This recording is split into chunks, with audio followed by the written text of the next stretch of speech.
champions, Milton of Georgia, lost a heartbreaker. They will face Whitney Young of Illinois in the third-place game next. And the Ohio State commit has been big time. Well, it started with the game winner in the opening round, and last night, even though they didn't come up with the win, I thought he was the best player on the floor. He simply controlled every possession. He dictated his own pace. He scored at all three levels, and he's a triple-double threat almost every single night at the high school level.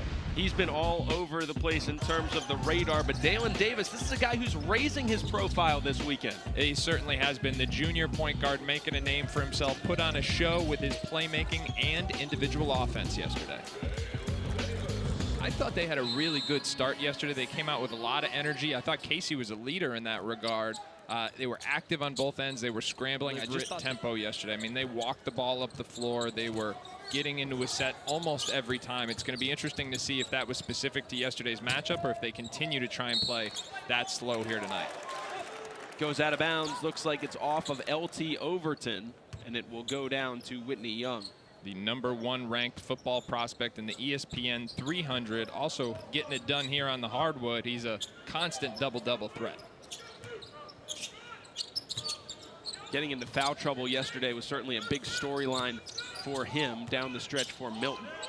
3 different starters who fouled out down the stretch, and still Bruce Thornton almost came up with a game winner, 15 seconds left, but Paul VI ended up with 1 more bucket, or in this case 2 more free throws to pull out the win. Somerville for 3, and he bangs it home to open up the scoring for Whitney Young.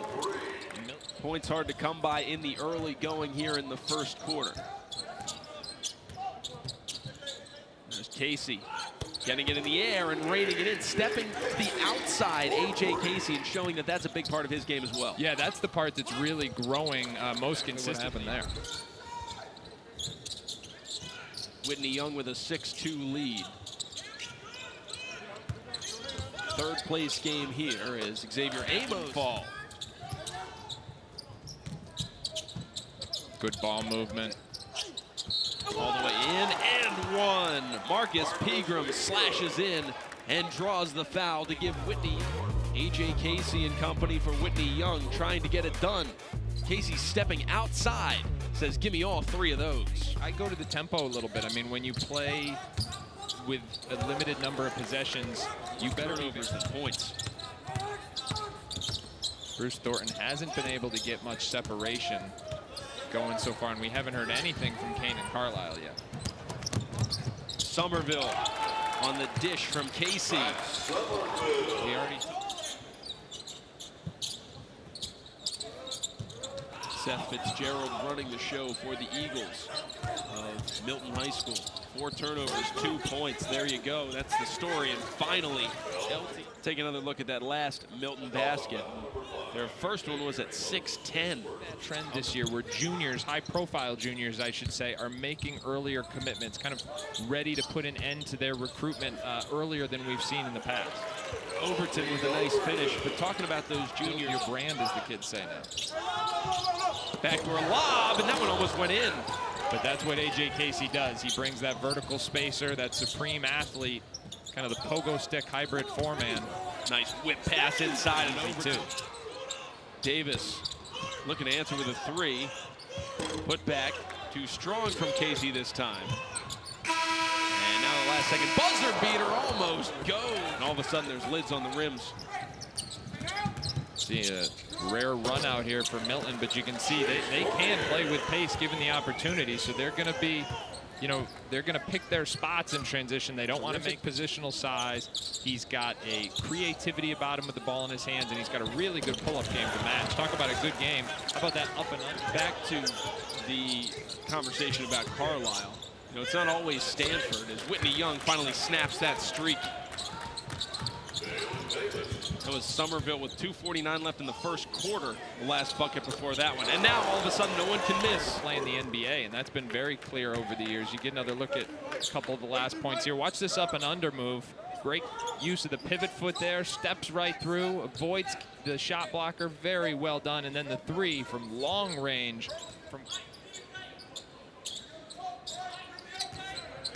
Casey on the wing attack, putting it on the floor, driving in, and Casey the light feet. So when you're 6'8", 6'9", 6'10", and you can move like he can, you're going to create all kinds of mismatch problems. We talked about how the extra muscle mass is going to help him finish through traffic, but a good finish that time. And a bank shot in from Carlisle, a tough one, turning back over his shoulder, but still able to hit. The bank is still open late night on Saturdays out in Springfield. Milton on a 15-4 scoring run. Amos swooping in and one, draws the foul. Take from Amos. Show, go, put it on the deck, take the hit. Does his damage with his speed and pace. Carlisle putting it on the deck, can't beat Davis to the spot. And to be fair, I thought Thornton got the better of him yesterday. I thought he was the best player on the floor. Showing why right there, muscling through contact, my goodness. Well, that's what he does. He's not going to win any dunk contests. He's not going to be elbow above the rim, but he's always going to be under control, and he's going to be able to out-muscle you with that low center of gravity and powerful build. Davis, nice touch from the elbow. Davis continuing to show different weapons in his arsenal. Had it going from all three levels yesterday. He made threes, he made pull-ups, he made floaters, he had some different layups in his bag, so just really impressive showing. And now all of a sudden it's raining threes as well. Thornton filling it up from the outside. Well, you can see right now he's starting to... Overton put it on the deck into the double, passed out of it. Great pass. And into the corner, a long two. And I told you, he's a defensive end, but he's got some quarterback to him, he's got some tight end to him, but that pass I thought was phenomenal by Chase Cormier. Lots of times he's put in a position where he's more of a zone, both on a ball screen and then on a flare screen in the weak side corner. Three just falls off the rim. Putback attempt won't go either. Pegram had a good look at that from beyond. Yeah, Casey did a nice job of avoiding that block out and then keeping the ball alive. Thornton almost got away with it. And you know, Joe, we talked about this yesterday, but how good of a fit is he in that Ohio State class alongside Bryce Sensabaugh? Bryce Sensabaugh is a 6'5" wide-bodied guard, and then Roddy Gale, who's a 6'4" guard. Their collective toughness, the versatility of that group, the way they fit classes in the country. Casey doing a great job of finishing through contact there. And to your point, and at all levels, also 48% from the floor overall. Whitney Young waiting for the right shot here. Milton continuing to sit in this zone because given the fact that they are relatively undersized, it's spinning off to try and establish the position. Patience as well, but it gets packed. That is a developing part of his game. He's known primarily for his mobility, length, and athleticism right now. And the skill set is that you were expecting this game to go back and forth the entire second half, and you've been right on. Every once in a while, you get one that I just guess on. Tip up and in. Certainly looks like he'd be equipped to take on that increased role. Yeah, no doubt about it. Here's Thornton. Change of speeds. Little herky-jerky take. Gets his own rebound and one, stays with it. Bruce Thornton. All right, so a couple things on that one. Again, Thornton, not the most explosive athlete you're going to find, but the way you can compensate for that is by changing speeds. Look at the way he got that quick acceleration, and then the last part of it, footwork at the end of your drive. Having wasn't the way the game was played when there wasn't a shot clock, but when you got a guy like Bruce Thornton and you can take advantage of it, you might as well.